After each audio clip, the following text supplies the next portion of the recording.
1. Está con nosotros Ignacio García Valdecasas. Ignacio, don Ignacio, muy buenos días.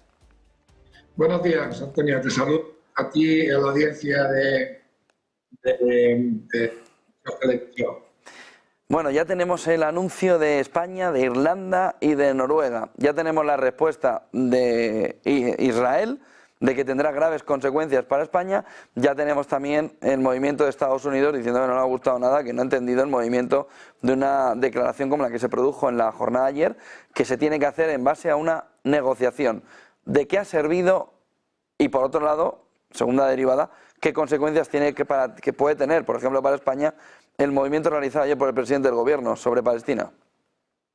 Bueno, yo creo que el asunto está completamente viciado al haberse convertido en una cuestión de política interior y en una cuestión electoral.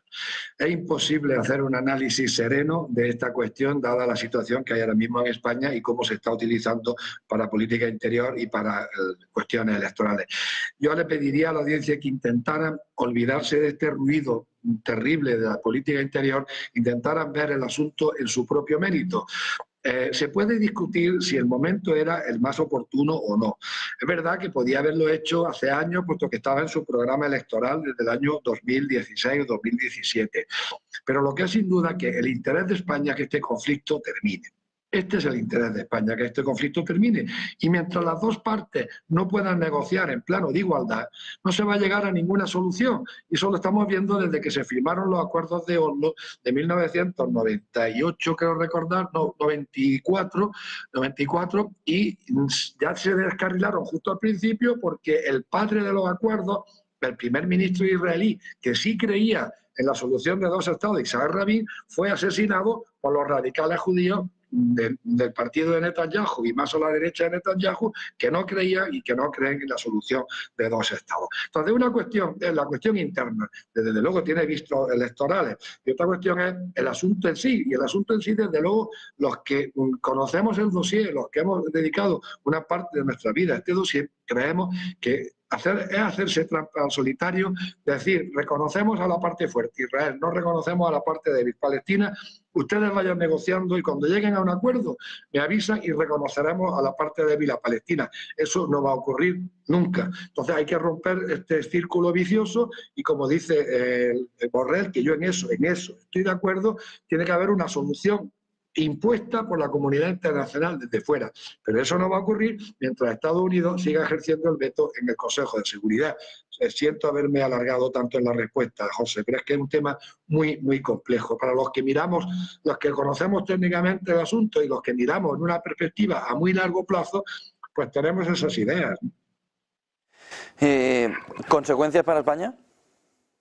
Bueno, las consecuencias para España las vamos a ver, pero yo no creo que en ese momento las va a tener a corto y a medio plazo. ¿Pero qué pasó cuando reconoció Suecia? Bueno, pues sí, tuvo que reconocer, retiraron al embajador, hubo un momento de frialdad, quizás algunos negocios no se hicieron, pero al cabo de los 2 años, 3 años, Suecia volvía a tener las mismas relaciones que tenía antes de haber reconocido a Palestina. El mundo no se acaba. Yo comprendo que para Israel, sobre todo para este gobierno, no para otras fuerzas políticas, pues es un golpe, es un duro golpe. Pero yo creo que yo soy tan pro-israelí como pro-palestino, yo firmemente creo que para Israel le conviene encontrar una solución, porque el tiempo ahora a corto plazo corre a favor de Israel, pero el tiempo a largo plazo no sabemos cómo corre. Por eso conviene llegar a una solución antes de que Israel pueda estar en una posición menos de fuerza. Recordamos lo que pasó con el apoyo que tenía el movimiento sionista en Gran Bretaña y cómo ese movimiento, ese apoyo desapareció como por arte de magia a partir de 1939. Y lo mismo puede ocurrir en Estados Unidos. La vida es muy larga, la historia es muy larga, lo que pasa es que nosotros no tenemos perspectiva para examinarla a largo plazo. Hay otra cuestión clave que vemos esta mañana o que emerge en la actualidad alrededor de la guerra de Ucrania. Dice Financial Times que en el día D, ¿no?, en esa celebración que se va a realizar en Francia y en la cumbre del G7 en Italia, Zelensky, en el mes de junio, los dos, va a llevar una propuesta, dice Financial Times, a los países europeos, al G7 en general, pero a los países europeos en particular, que es la opción de que se derriben misiles rusos desde territorio fuera de Ucrania, es decir, que no haga falta que se le den los misiles a Ucrania para que derriben los misiles rusos, sino que se puedan lanzar desde otros territorios, Polonia, Lituania, Estonia, etcétera. Desde Rusia se ve como una intervención ya directa. Se ha dicho desde Rusia. ¿Cuáles son las consecuencias que puede tener de la petición de Zelensky si se aceptara al final por el G7? Está clarísimo, tú lo has dicho clarísimamente.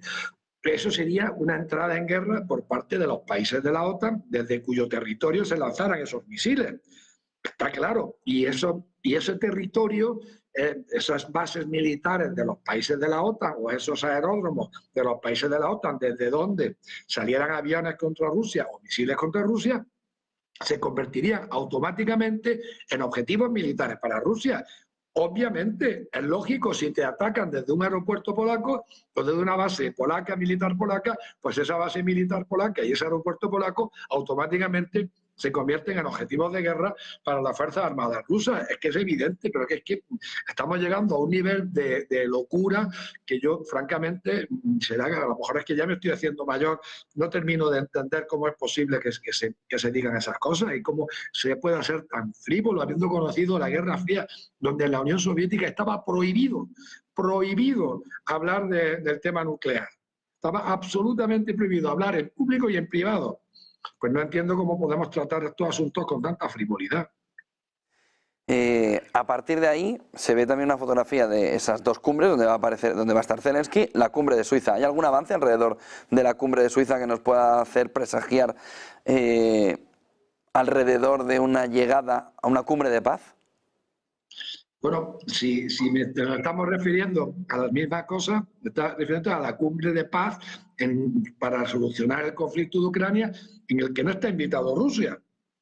Con lo cual, bueno, pues yo utilizo las palabras que usaron los chinos, es una broma de mal gusto. Lo he dicho en vuestro estudio y lo repito, convocar una cumbre, una conferencia de paz en la que no se invita a las dos partes en el conflicto, pues también otra cosa que me parece absolutamente incomprensible. A partir de ahí, don Ignacio, ¿cómo se puede gestionar o cómo puede gestionar el Occidente la situación ahora mismo en la que necesita hacer la entrega rápida, sobre todo de armamento, pero también va avanzando Rusia en el frente? Ayer parece que Ucrania sí que consiguió frenar alguna zona de avance ruso, pero está llegando a tiempo, está haciendo todo el movimiento con la suficiente velocidad a Occidente, Estados Unidos y Europa. Yo no soy un experto militar, escucho a los expertos militares y parece ser que va a tardar en llegar el armamento que pueda tener una cierta incidencia y que además la incidencia va a ser limitada, puesto que es una guerra que se va a decidir fundamentalmente en el terreno, va a decidirse por la artillería y por la infantería, y eso es muy difícil de equilibrar por parte de Ucrania frente a las posibilidades rusas en materia de armamento de artillería y sobre todo de infantería, de hombres, de botas en el terreno, como dicen los anglosajones. Yo creo, insisto, en que a Ucrania le conviene ir cuanto antes a una mesa de negociación. Le conviene ir cuanto antes a una mesa de negociación porque en principio parece que el tiempo rueda en su contra. En estos conflictos es muy importante saber cómo juega el tiempo, a favor de quién juega el transcurso de tiempo. Y no solo por una cuestión de interés, sino también por detener esta masacre. No sabemos las cifras oficiales de bajas ucranianas.